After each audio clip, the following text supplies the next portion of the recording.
For 3 days, this low-lying coastal area in northern Lebanon was inundated when nearby rivers overflowed during heavy rains. The waters may have receded, but people's lives have been turned upside down.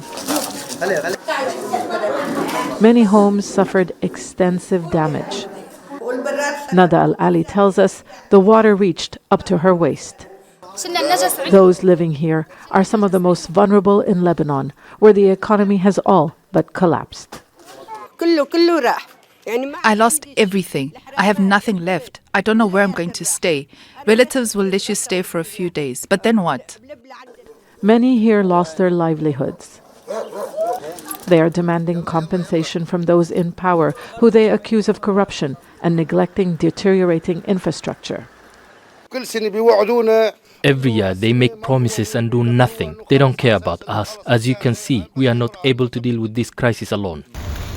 Days of heavy rain transformed roads into rivers of mud. There are several informal settlements for refugees from neighboring Syria in this region as well.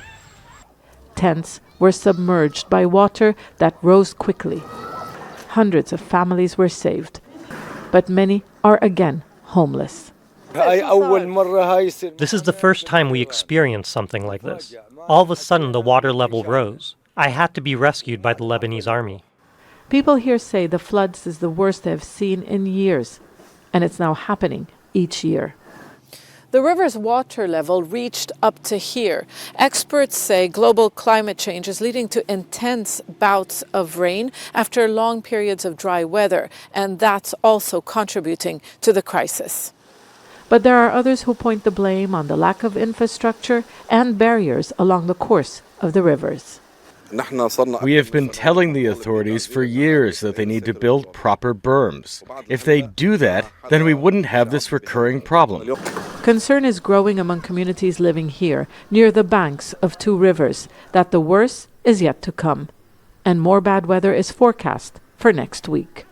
Zeina, Khodr, Al Jazeera, Northern Lebanon. Make sure to subscribe to our channel to get the latest news from Al Jazeera.